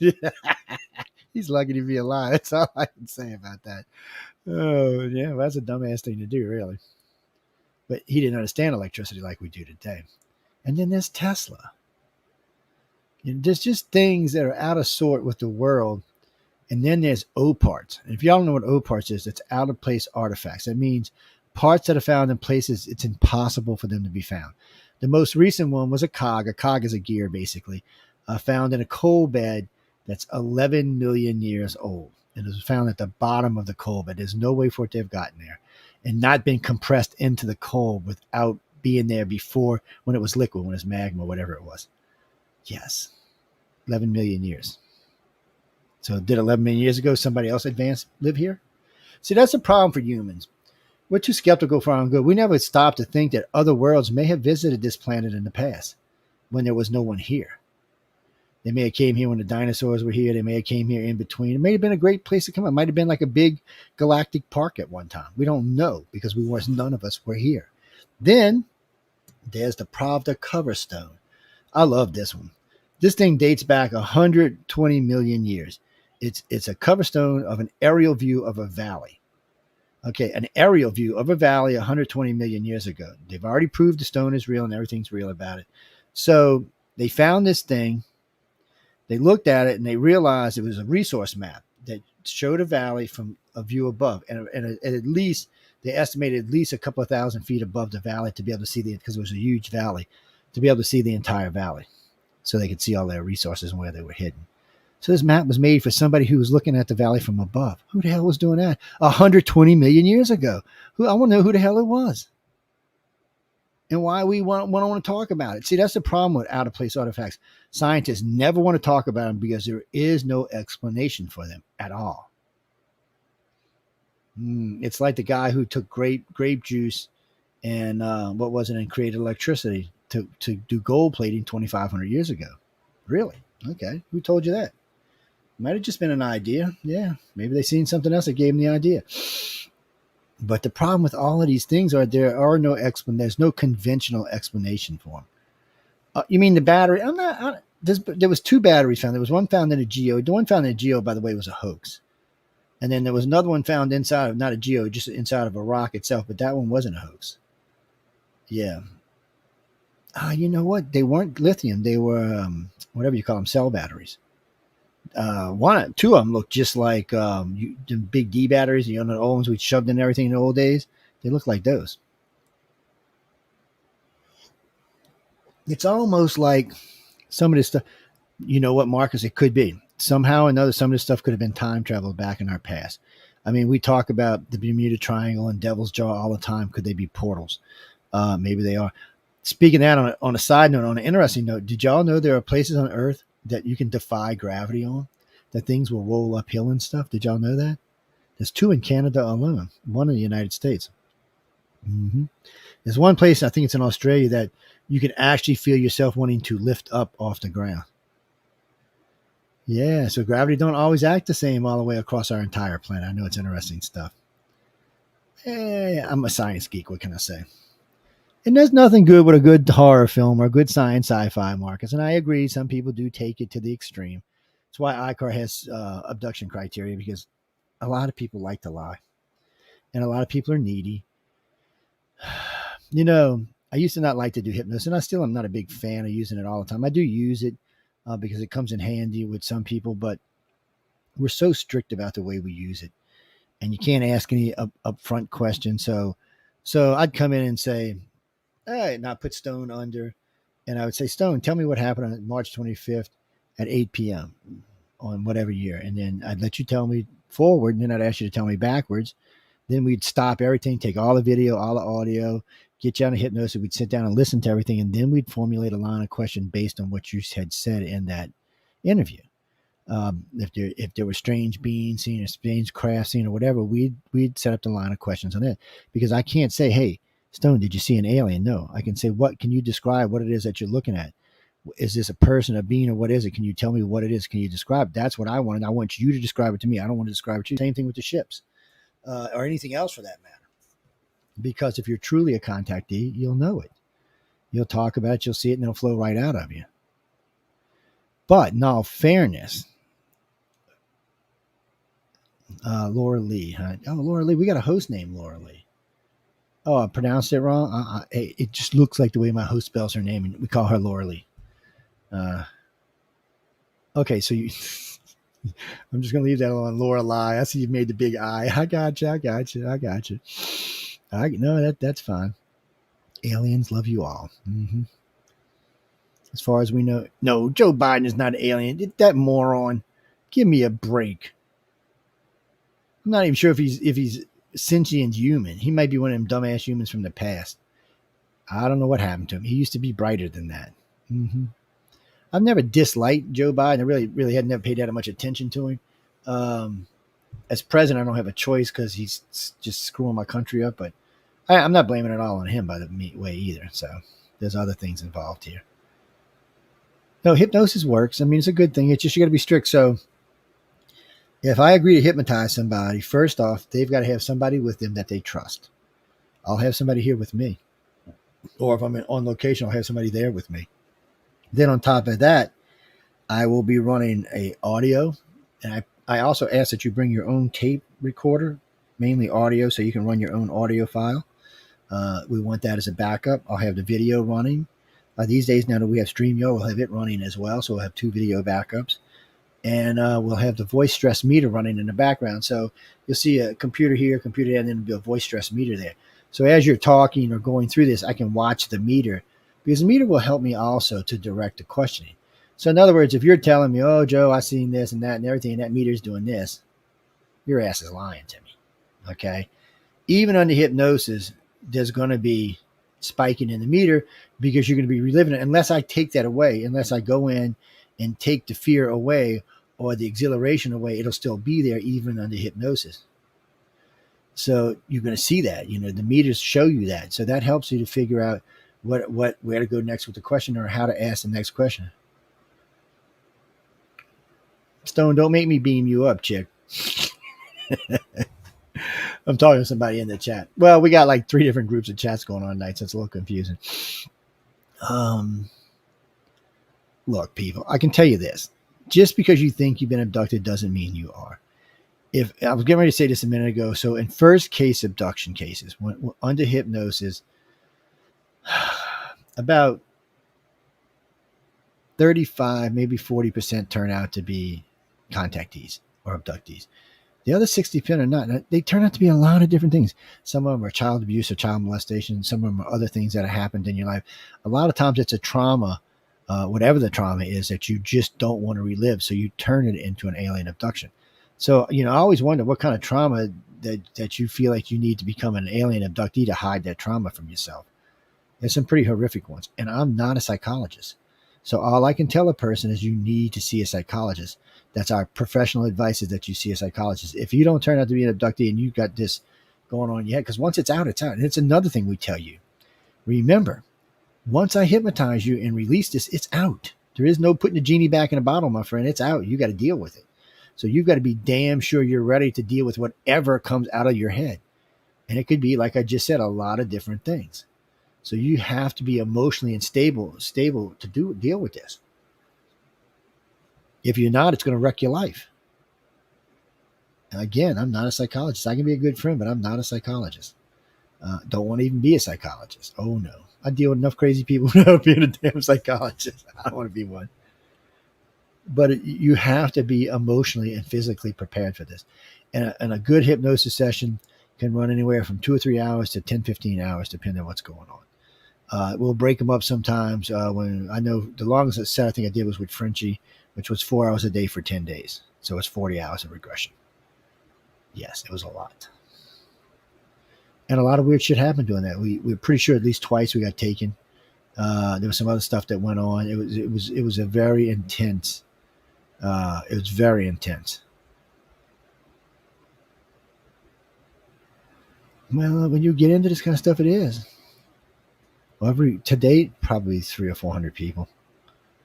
Yeah, in the old days, but like during COVID, I was doing like a regression every other day. Yeah, well, people were stuck at home, and it was a good time to get them out of the way. But again, it doesn't always turn out to be that. Contactees, when you're regressing a contactee, you know pretty much that they are the contactee. You're just looking for the different information of what's going on with them and why they're being taken and stuff like that. Abductees, it's different. You just don't know if they're going to turn out to be, abductees or contactees. Well, abductees, I'm sorry, not contactees. Contactees know they're being taken. That's the difference between an abductee and a contactee, is one knows, one doesn't. Abductees really don't know they're being taken. They suspect sometimes, but they don't know. Contactees know they've been taken. Yeah, and they're dealing with it. But we got to get out of here pretty soon. So one last question. Who we got? See, we got a bunch of damn messengers flying by. Teresa, where are you from, Teresa? Teresa, where are you from? Scotland. No, thank God you're not on the damn mic. I'm just teasing. Don't get mad at me. Yeah, because half the Scottish people I interview, I have no idea what they're saying. It's probably like listening to me, because I got a damn coon ass accent. So yeah, it's probably kind of the same thing. They're like, I'm like, what? Joe. What was the other part? No, I understood the Joe part. Oh man, I'm sorry. That was bad, Joe. I ain't gonna be able to answer. We're gonna be out of time. Damn. Well, we'll get it on the next one. Well, actually, pretty soon we're gonna be switching every other week. So what's gonna happen, real quick, is we're still working with Writers of the Future, but we'll be wrapping up with Writers of the Future over the next 4 weeks. Or next 6 weeks. So, but we're going to be starting every other week. We'll be doing abduction stuff. We got a couple of shows where I'm just going to be talking about different cases and different things, like I did tonight. But I'll just get a little more in depth, and then we'll start bringing guests back on. Well, it's so hard to get guests that you want to. Okay, if I was a newbie, be all kind of people I want to interview. But frankly, I'm not interested in ufologists. They bore me, and they really don't know near as much as I do. So it's a waste of time. I'm more interested in abductees and contactees, and I think that's what I'm going to stick to for the next year or two. What's going on? I think, weren't you on Michelle's show? I thought I heard you on Michelle's show or something. Yeah, you see, just the fact that there's a white gray, there's a part that some of them are white, some of them are gray, some of them are another color, it tells me at least you're not lying to me. Well, I can help you with the terrorist. That can be dealt with. Yeah, that can be dealt with. That can be put away and put to useful means, actually. We can turn that into useful energy for other things, for gathering information. Matter of fact, you can use, because, everybody gets downloads. Regular contactees get downloads. Depending on what age you are and what you're doing, they vary from different times. But we can use those to get rid of those things. Well, you see, bloodlines make a difference. They abduct in family lines. And whoever answered me this question earlier, no, your family line doesn't have to be like a Sinclair or any of the famous lines. They abduct in lines because eventually all of those lines will become something special. But right now they're just abducting to the point where they're to wherever they're trying to get to, I guess is what I'm trying to say. Oh man, New Zealand, I can move down there, girl. You live in the best place on the freaking planet. You don't even have snakes or spiders. Come the hell on. You got aliens and giant squids and white sharks, but you ain't got any snakes or spiders. Man, everybody knows that New Zealand loves it. I got a friend who owns a horse ranch down there. She's in love with the place. She's an ex-American. Yeah, she says that, not me. I'm an ex-American. I love New Zealand. I said, you fucking Kiwi. Ooh, did I say that out loud? Beep, beep. Sorry. I got a couple of friends down there. I really did. They all love it down there. But we got to go, Stone. Anytime you want to stop by. We'll have to talk sometime. Guys and girls, we got to get out of here because Michelle's right up on the time, and I wanted to talk to her if she went live. So on that note, I hope everybody enjoyed the show. I will be changing the title so y'all know what it actually is. And I hope to see you on a regular basis again. And feel free to come into any of the chat rooms and hang out with us. On that note, good night, and stay tuned for the Outer Realm with the Fabulosio, Michelle DeRoche, and Emilia Passanio. Good night, everybody.